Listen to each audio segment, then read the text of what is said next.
Hi, my name is Gaurav, and in this new series, I'm going to talk about how to be an effective negotiator.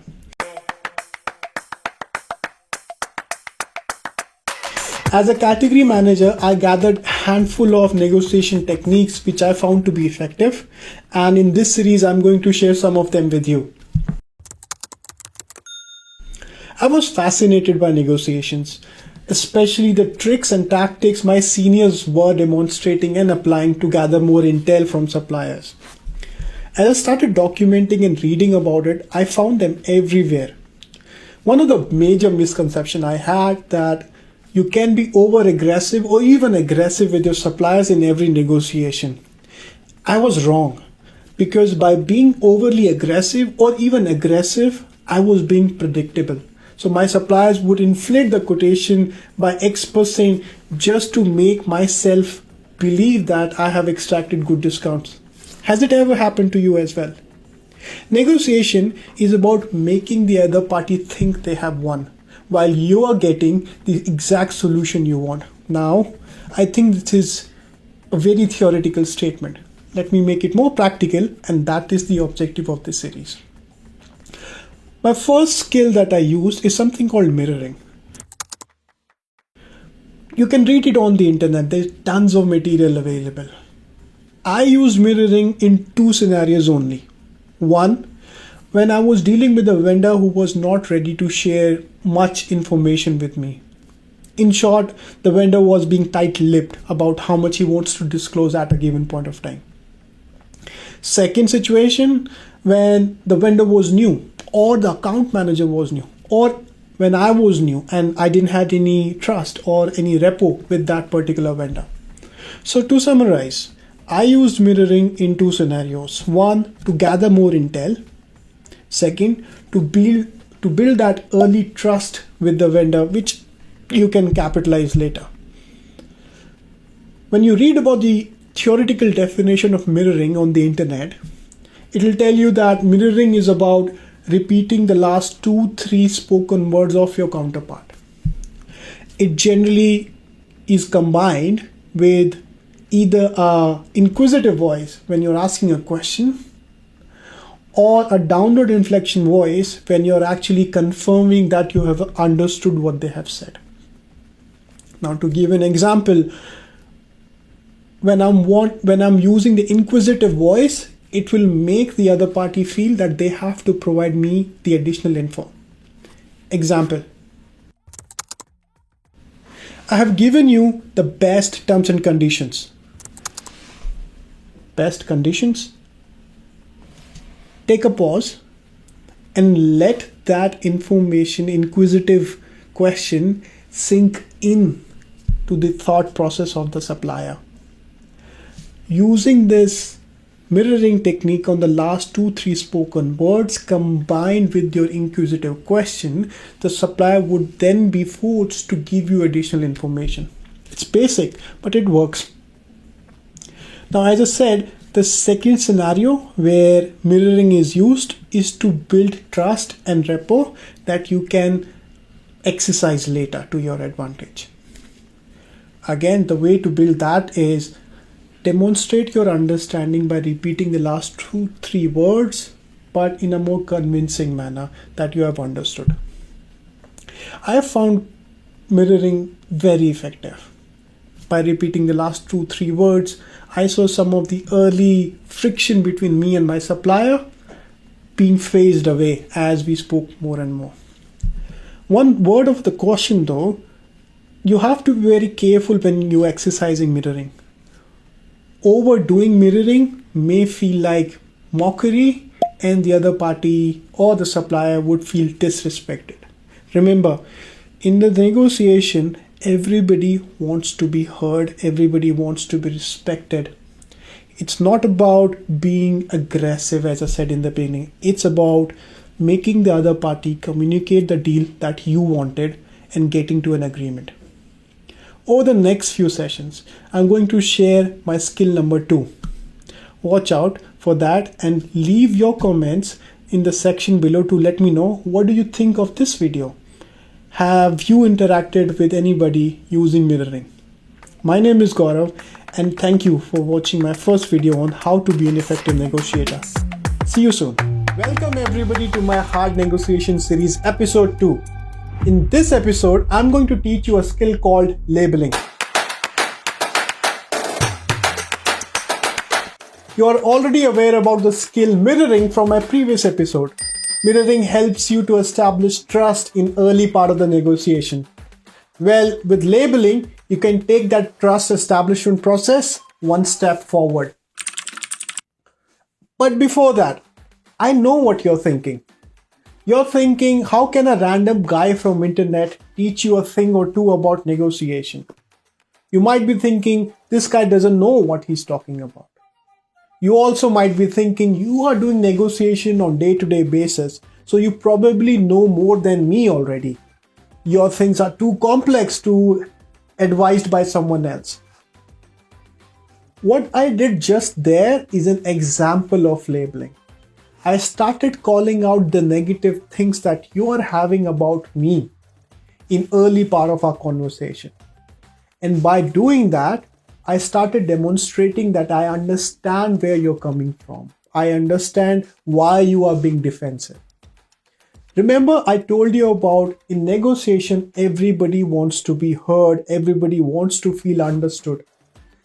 Labeling helps me to put myself into that position. So you think I understand you, and that is a critical part of trust establishment. Good negotiators know when to use labeling in a situation. A way to construct label is using sentences or words such as it feels like, it sounds like, it looks like, it seems to me. An example would be, it feels like you don't trust me. It feels like getting 10% discount matters a lot to you. It feels like you're angry about me stepping into this conversation. Now, by calling out these things, I'm helping my position from a negative state of mind to a neutral or a positive one, because I'm demonstrating I understand the conversation. It's very, very critical. Here's the thing. Good negotiators know when to label the things correctly. And interestingly, they also mislabel things intentionally. And there is a reason behind it, and a very fascinating one. People love to correct others.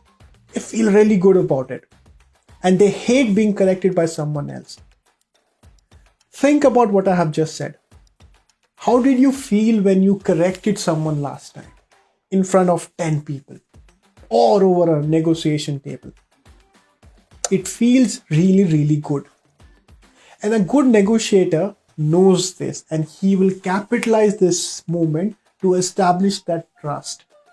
So I would intentionally mislabel things by saying, it looks to me you don't want to do this deal. When I know that he wants to do the deal.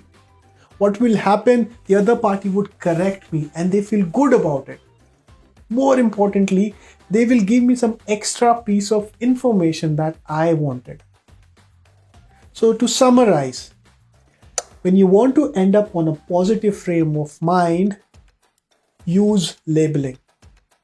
When you want other party to feel good about themselves, put an intentional incorrect mislabeled thing and have the other party correct you. And in the process, you will get more information. That's how labeling works. The second aspect of every negotiation is, which you should know as a good negotiator, you help others to make the decision faster. And that's your core job. You have to remove their personal biases against you and bring the objective decision making into the play. Now, there are 2 steps to do that. 1, tell them what you don't want them to think. So this is called deactivating the negative emotions. Example, I don't want you to think I don't want to do this deal. I don't want you to think that I am putting you in a corner and asking you cutthroat discounts. I don't want you to think that I'm abandoning you after this deal. Put the negative emotions into the conversation, deactivate that some of the negative energy. Again, it goes into demonstrating you know their risks. Very, very important.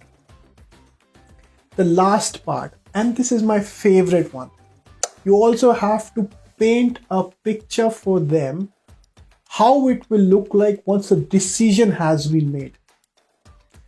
Help them visualize the steps, how the decision will be done. Help them visualize how the deal will go through after they agree to your demands. Example, once you give me 10% discount, you are going to receive that 10% advance within 1 week. After we agree upon our terms and conditions, my legal team will reach out to your legal team and I will ensure that the paperwork is done within a week. After you give me that extra discount, you will have the final order within 3 days from our company side.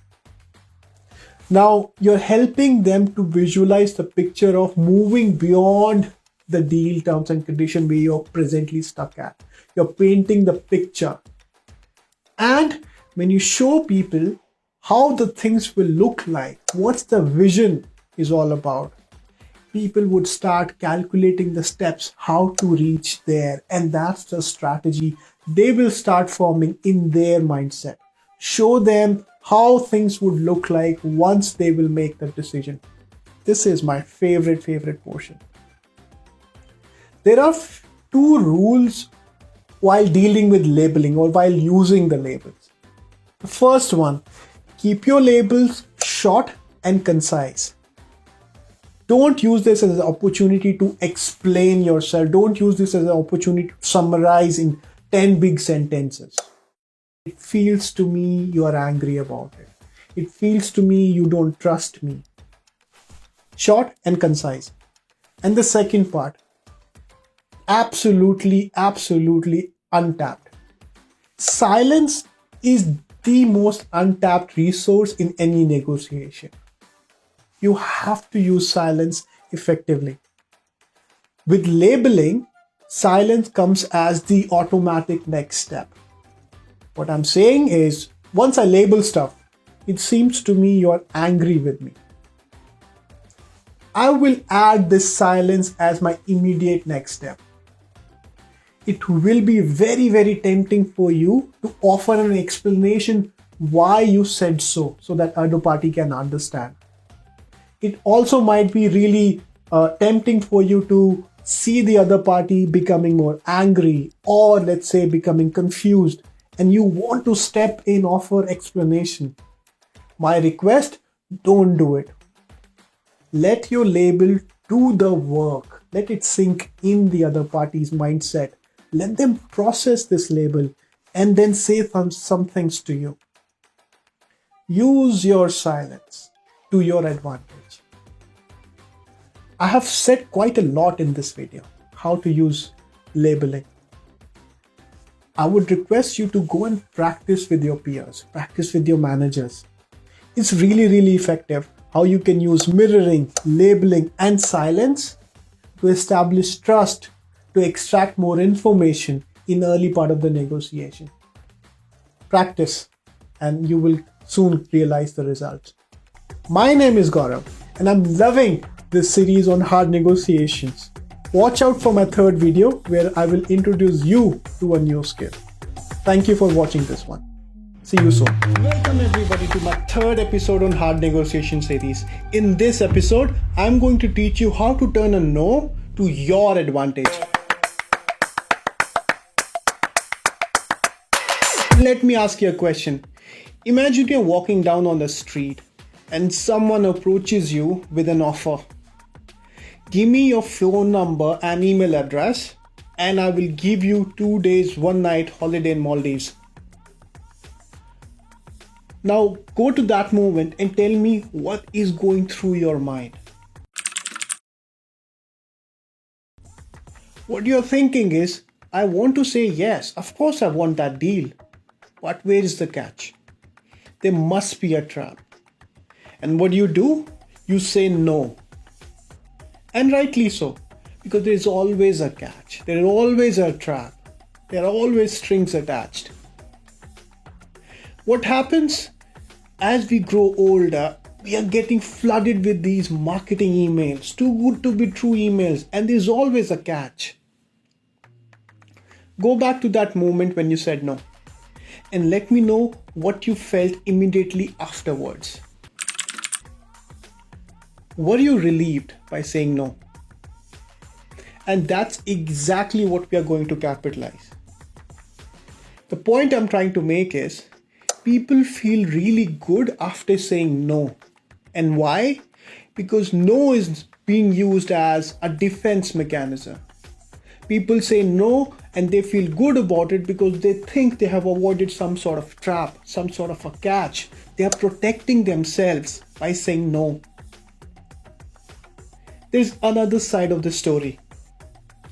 When you want somebody to say yes, which is an obvious yes, like in my holiday question, people are thinking, where is the catch?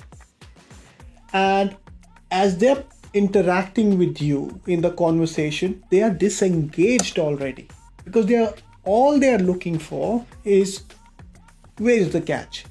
Where is the trap? They're not focusing on what you're trying to say. They're just trying to find something which they can say, this is the catch I was looking for. They don't trust you. So in short, in some situations, starting with a yes-oriented question is a really bad idea. And starting with a no-oriented question is actually really smart. What do I mean by a yes-oriented question and no-oriented question? Example, a yes-oriented question would be, can I work on this project? Can I go with you to this meeting? Can you agree to my way of working? Can I talk to you right now? These all are yes-oriented questions. And when you want people to feel in control, when you want people to think they have avoided any kind of a trap, you want them to say no. So change your questions to no-oriented questions. And the way to do it, so instead of saying, can I talk to you? Say, is this a ridiculous time to talk to you? Instead of saying, can you agree to my way of doing it? Say, is it unreasonable for me to ask you to agree on finding a way to work on this together? There's one more trick to this. Use the power of superlatives. What do I mean by that? Instead of saying, is this a bad idea? Replace the word bad with superlatives such as ridiculous. Blow it out of the proportion. Is it a ridiculous idea for me to ask you this? And you will see people will start opening up saying, no, it's not a bad idea. It's not a ridiculous idea. And then they will give you more information, or they will invite you. You have now received their undivided attention for a brief period of time for you to capitalize on. Now to summarize, replace your yes-oriented questions with no-oriented ones. Establish that trust before you demand something. In this series, I have already taught you 4 skills now: mirroring, labeling, silence, and now a no-oriented question. Start practicing and let me know how you are using this skill in your day-to-day life and in procurement. My name is Gaurav, and thank you for watching this episode on hard negotiations. I'll come back to you with my next video. Till then, bye. Welcome everybody to my 4th episode on hard negotiation series. In this episode, I'm going to teach you how you should deliver a negative or a bad news, or how you should make your demand in any negotiation.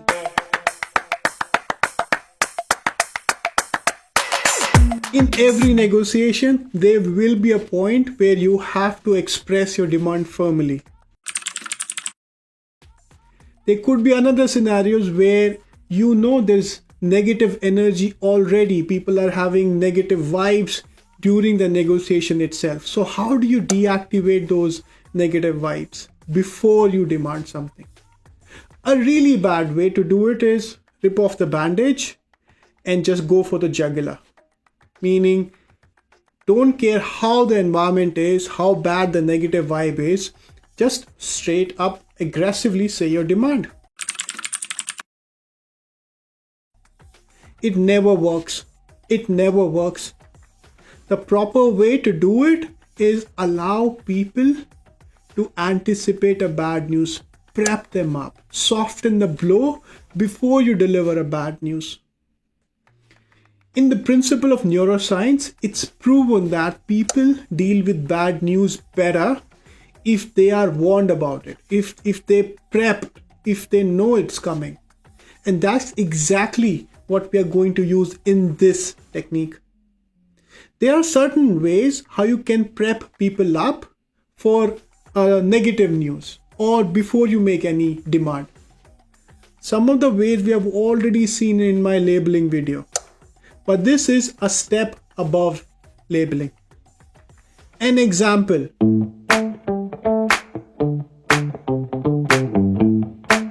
Imagine your colleague comes to you who's looking for a time off, and you can't really say go for a time off, and you have to deny that.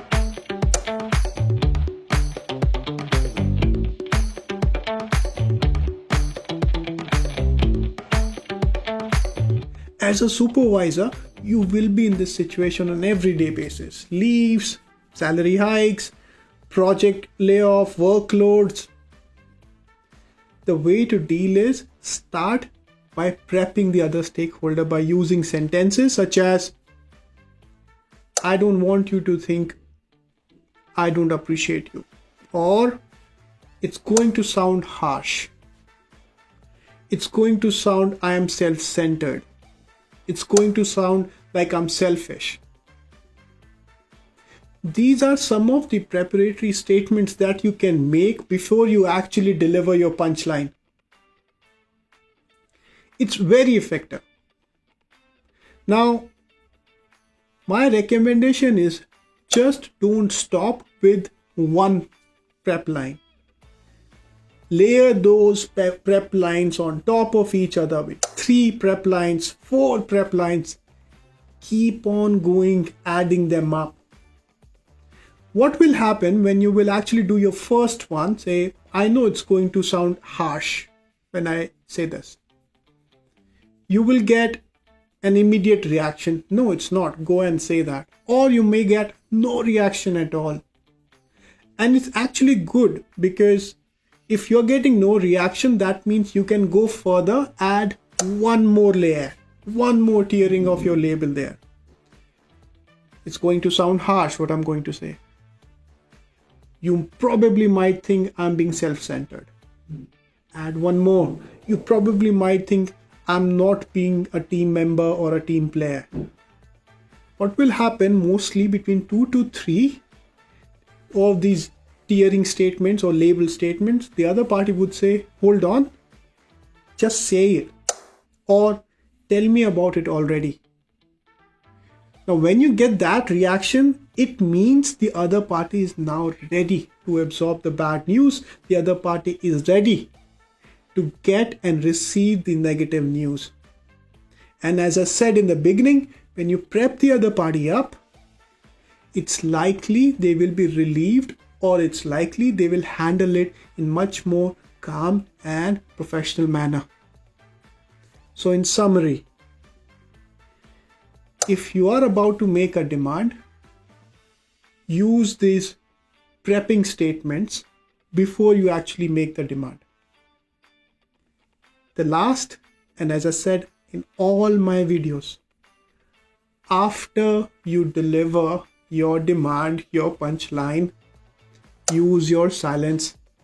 Use your silence. Let that sink in and let other party process it. Don't offer explanation. Again, rewind this video if you haven't understood the concepts, but let me try to summarize this for you. If you have to deliver a bad news, prep the other party using the statements which I told you as an example. If you have to make a demand, prep the other party before you actually make a demand and add silence. My name is Gaurav and I'm loving this hard negotiation series. I hope you're finding these videos useful. Drop your comments and let me know if there are any more examples you would like me to quote in my next video. Till then, thank you for watching my video. I'll see you in the next one.